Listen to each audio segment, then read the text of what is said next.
ప్రస్తుతం మనతో పాటు ప్రముఖ ఆధ్యాత్మికవేత్త దైవాజ్ఞ బ్రహ్మశ్రీ వీరపురం సుబ్రహ్మణ్య స్వామి గారు మనతో ఉన్నారు. గురువుగారితో మాట్లాడేద్దాం. నమస్కారం గురుగారు. శుభాశీస్సులండి. గురుగారు, ఫిబ్రవరి మాసం మాఘ మాసం కుంభరాశి వారి పరిస్థితి ఏ విధంగా ఉండబోతుంది? వీళ్ళు ఈ మాసం ప్రత్యేకంగా ఎలాంటి జాగ్రత్తలు తీసుకోవాలి గురుగారు? మంచి విషయం అడిగారు. మాఘమాసం ఫిబ్రవరి నెలలో కుంభరాశి వాళ్ళకి రెండు విధాలుగా ఉండబోతుంది. ఆ రెండు విధాలుగా ఏమిటి అంటే, అమావాస్య తదుపరి పౌర్ణమి వరకు కూడా ఆర్థికంగా చాలా బాగుండబోతుంది. అంటే దీన్ని ప్రథమార్థం అంటారు. ఏమంటారు? ప్రథమార్థం. దీన్ని అభివృద్ధి దినాలు అని కూడా అంటారు. చంద్రుడు రోజు రోజు అభివృద్ధి చెందుతున్న సమయం కాబట్టి ఈ కుంభరాశి వాళ్ళకి కూడా ఆర్థిక పరంగా మాత్రం బాగుండబోతుంది కొన్ని విషయాలలో. అలాగే ద్వితీయార్థంలో కూడా కొంత ఆర్థికంగా ఒడిదుడుకులు ఉంటాయి. మరీ పూర్తిగా బాగలేదనేం లేదు. అలాగనేసి చాలా మంచి ఉన్నత స్థితికి వెళ్తారు అని చెప్పడానికి ఏమీ లేదు. ద్వితీయార్థం అంటే పౌర్ణమి నుంచి అమావాస్య వరకు కొంత మధ్య రకంగా ఉంటుంది. ఓవరాల్గా చూసుకుంటే ఆర్థిక పరంగా పర్వాలేదు.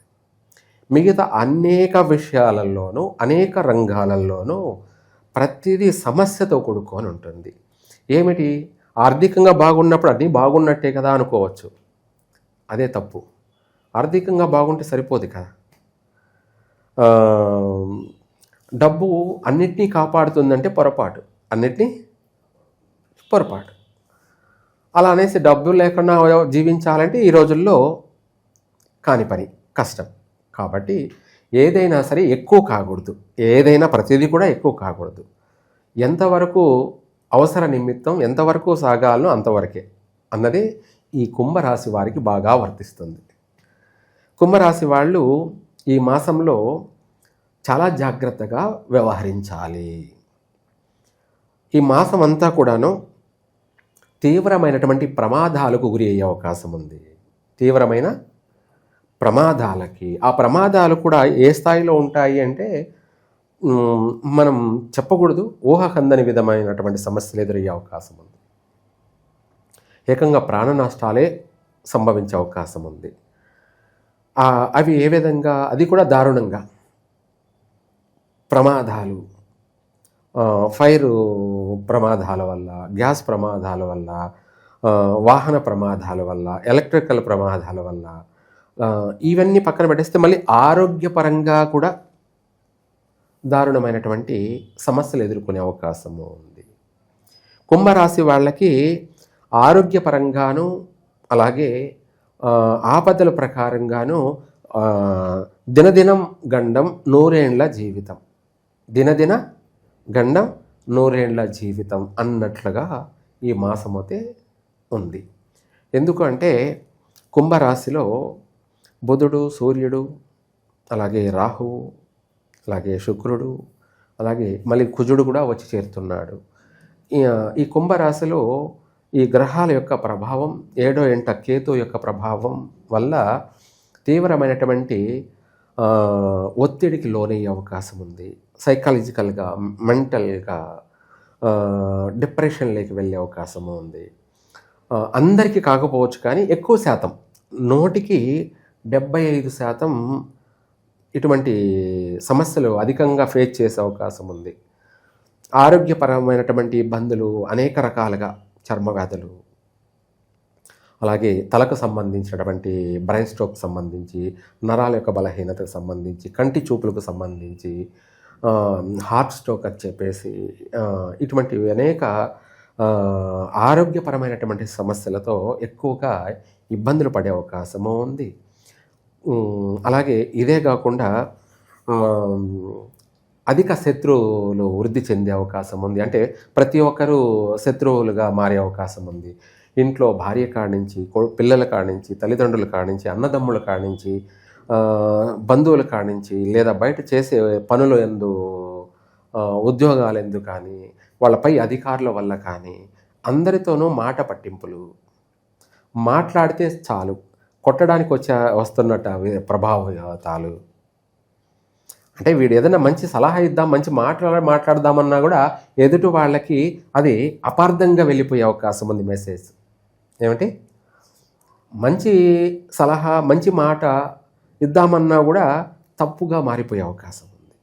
అలా జరిగే ప్రమాదాలు ఉన్నాయి. కాబట్టి చాలా జాగ్రత్తగా, చాలా అలర్ట్గా ఉండాలి ఈ యొక్క కుంభరాశి వాళ్ళు.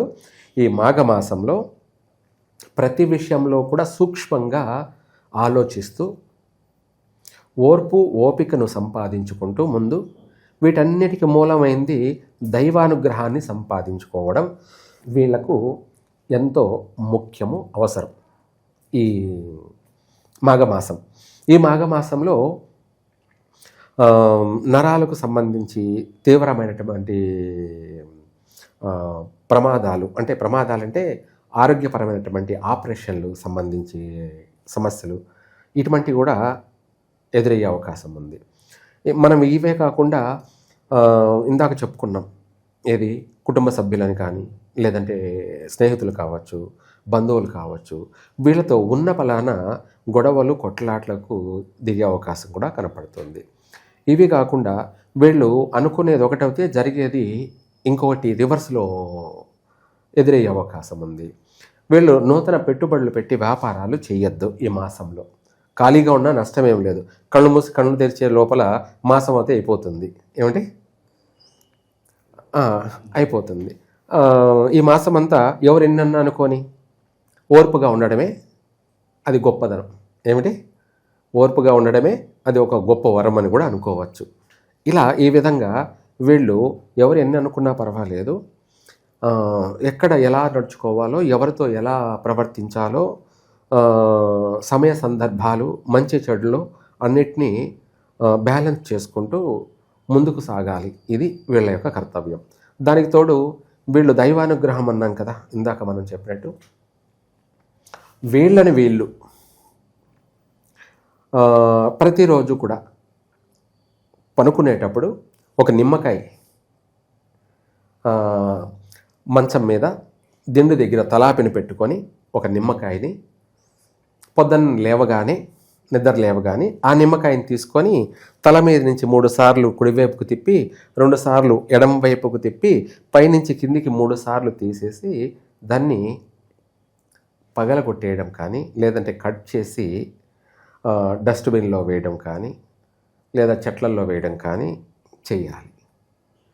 ఇది ఎందుకు ఈ క్రియా విధానము అంటే, ఒక విధంగా చెప్పాలంటే మనము ఏదైనా ఒక వాహనం ప్రారంభం చేసేటప్పుడు నిమ్మకాయ పెడతాం. దేనికి పెడతాం?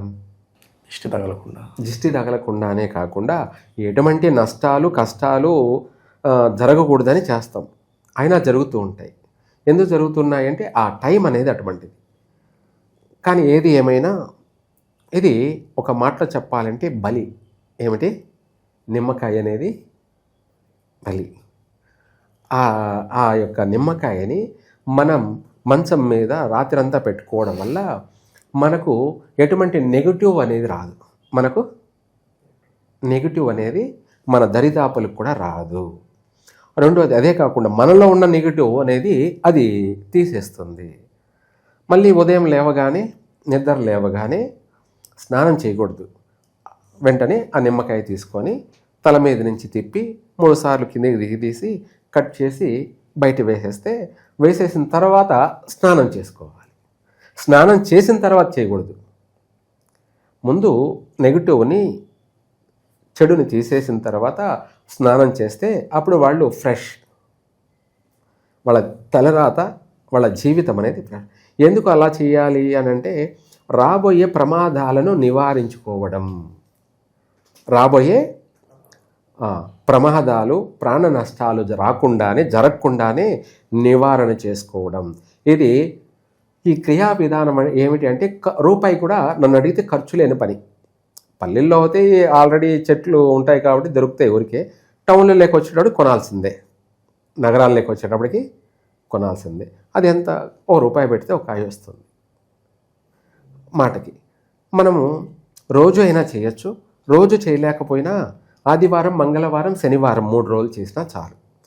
3 రోజులు చెయ్యాలి. వారానికి 1 రోజు చేయడం కుదరదు. ఎందుకంటే సమస్య బలంగా ఉంది కాబట్టి, చిన్న పామునైనా పెద్ద కర్రతో కొట్టాలి కాబట్టి, అందుకనేసి ఆదివారం, మంగళవారం, శనివారం వారంలో 3 రోజులు అవుతే ఇలా చేయాలి. ఓపిక ఉంటే రోజు కూడా చేయొచ్చు. ఇది అలా చేయడం వల్ల ఆరోగ్య సమస్యలు రాకుండా పోతాయి, మేజర్ సమస్యలు ఉండవు. ఏదన్నా ఉన్న చిన్న చిన్నవి అలా వస్తే అలా వెళ్ళిపోతాయి. దీనికన్నా మించి ముందు మనకు ఎటువంటి ప్రమాదాలు జరగకుండా బయటపడతాము. వాటికన్నా ముందు ఇంకా చెప్పాలంటే అందరితో శత్రుత్వం లేకుండా పోతుంది. శత్రుత్వం అంటే గొడవలు, తగాదాలు, దీనికి మించి ఇంకా కోర్టు వ్యవహారాలు, పోలీస్ స్టేషన్లు, ఊహించిన విధంగా అన్నీ కనుమూసి తెరిచే లోపల జరిగిపోయాయి అన్నట్టుగా రాబోయే సమస్యల నుంచి కూడా మనము బయటపడతాం. వీటన్నిటికీ ఇదే 100% మంచి మార్గం. తప్పేమీ లేదు. మనల్ని మనం సంరక్షించుకుంటున్నాం. మనల్ని మనము ప్రొటెక్షన్ మనల్ని మనం సెల్ఫ్ ప్రొటెక్షన్ చేసుకుంటున్నాం. అంతే కదా. మనం బాగుంటే ఏదైనా చేయగలం. మనమే బాగలేకపోతే ఏం చేయగలం? ఏమీ చేయలేం. అందుకనేసి ముందు మనల్ని మనం కాపాడుకుంటే ఏదైనా చేయగలము అనేది ఇది. ఈ రాశి వారికి అంత ఇదిగా ఉంది, కుంభరాశి వాళ్ళకి. దాంతోపాటు కూడా ఇంకా వీలైన ఉదయం వీలైతే ఉదయం కానీ, సాయంత్రం వీలైతే సాయంత్రం కానీ, మీకు అందుబాటులో ఉన్నట్టు గ్రామ దేవతనైనా సందర్శించండి. లేదు మనం టైం ఉంది, వెళ్ళగలము, చేయగలము అంటే శివాలయానికి వెళ్ళి నీళ్లతో అభిషేకం చేయండి. నీళ్లతో ఇంటి నుంచే ఒక రాగి చెంబులో నీళ్లు తీసుకెళ్ళండి, శివుడికి అభిషేకం చేసి రండి. ప్రతిరోజు అలా చేయడం వల్ల మనము అన్నిటి నుంచి తప్పించుకు తిరుగువాడు ధన్యుడు సుమి. అన్నిటి నుంచి ఒక గేమ్ నుంచి మనము ఎన్ని సర్పాలు ఉన్నా కూడా వాటి నుంచి బయటపడినట్టుగా ఉంటుందన్నమాట. 10,000 సర్పాలైనా తప్పించుకొని అన్నట్టుగా ఉంటుంది వీళ్ళ జీవితం. అలా అన్ని విషయాలలో వీళ్ళు బాగుంటారు, అభివృద్ధి చెందుతారు.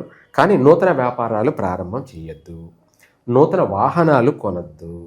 రెండోది, ఇవే కాకుండా వీలైనంత వరకు ఎటువంటి వాహనాలు కొనడం కానీ, లేదా గృహాలు కొనడం కానీ ఇలాంటివి ఏమి చేయొద్దు. ఎందుకు చేయొద్దు అంటే, బాగలేని సమయంలో మనం కొనడం వల్ల మళ్ళీ మనము ఓ సంవత్సరానికి కానీ, 4 ఏళ్ళకి కానీ, 3 ఏళ్ళకి కానీ, 5 ఏళ్ళకి కానీ మళ్ళీ దాన్ని అమ్ముకోవాల్సిన పరిస్థితి వస్తుంది. ఇల్లే కొన్నాం, ఎందుకు కొన్నాము? అందులో మనము ప్రశాంతంగా జీవితకాలం మనశ్శాంతిగా ప్రశాంతంగా ఆ ఇంట్లో అభివృద్ధి చెందాలి, బాగుపడాలి అని కొనుక్కున్నాం. కానీ దాంట్లో ఉండలేక, కలిసి రాక సంవత్సరం 2-3 ఏళ్ళకి దాన్ని అమ్ముకోవాల్సిన పరిస్థితి వస్తుంది. అంటే ఎక్కడైనా సరే ఏదన్నా ఒక పని చేస్తే కలిసి రావాలి కానీ నష్టపోకూడదు కదా. అందుకనేసి ఈ మాసంలో కొన్నారంటే లైఫ్లో ఎప్పుడైనా అది అమ్ముకోవాల్సిన పరిస్థితి వస్తుంది. అదే వాహనం కొన్నామనుకోండి, ఆ వాహనం వల్ల మన ప్రాణానికి ప్రమాదం కొంచెం ఉంది. అందుకనేసి ఇంపార్టెంట్ విషయాలు ఈ మాసంలో చేయకపోవడం చాలా మంచిది. కొన్ని పనులు ఈ పౌర్ణమి మొదటి భాగంలోనే ప్రథమార్థంలోనే చేసుకోండి, బాగుంటుంది. ద్వితీయార్థంలో ఎటువంటి పని అసలు చేయొద్దు. విదేశాలకు వెళ్ళాలనే ప్రయత్నం చేయొద్దు. వచ్చిన అవకాశాన్ని ఏదైనా వీలైతే పోస్ట్పోన్ చేసుకోండి, లేదంటే దానికి తగిన పరిహారం చేసుకొని ప్రయాణం చేయండి. దానికి తగిన పరిష్కార మార్గం రెమెడీ చేసుకొని ప్రయాణం సాగించండి.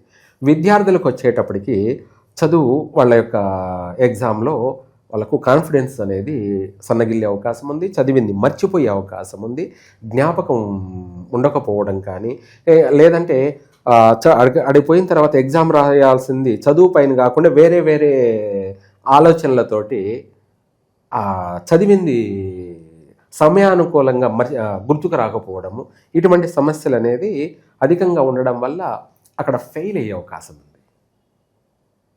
అందుకనేసి విద్యార్థులు అవుతేనేమో గణపతిని పెసరపప్పు బెల్లము కలిపి అక్కడ నైవేద్యం పెట్టి గణపతికి 9 ప్రదక్షిణలు చేసి ఎగ్జామ్ రాయడానికి వెళ్ళండి. ఆ ఎగ్జామ్ సమయం అంతా కూడా మీకు పాజిటివ్ ఉంటుంది, చదివింది గుర్తుంటుంది,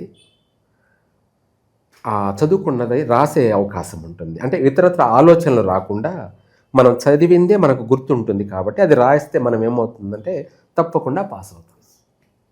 వేరే ఆలోచనలతోటి మన మైండ్ డిస్టర్బ్ లేకుండా ఉంటుంది, ఏకాగ్రత కలుగుతుంది. చదువులో అయితే పాస్ అవుతారు కాబట్టి భయపడాల్సిన అవసరం లేదు. మిగతా విషయాలలో అంటావా తర్వాత వేరే విషయం.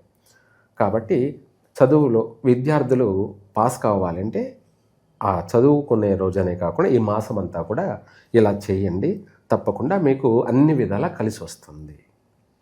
ఓవరాల్గా కుంభరాశి వారి పరిస్థితి ఈ ఫిబ్రవరి మాసం ఏ విధంగా ఉంటుంది, ఎటువంటి జాగ్రత్తలు తీసుకోవాలి, అద్భుతంగా వివరించారు. ధన్యవాదాలు. సర్వే జన సుఖినో భవంతు.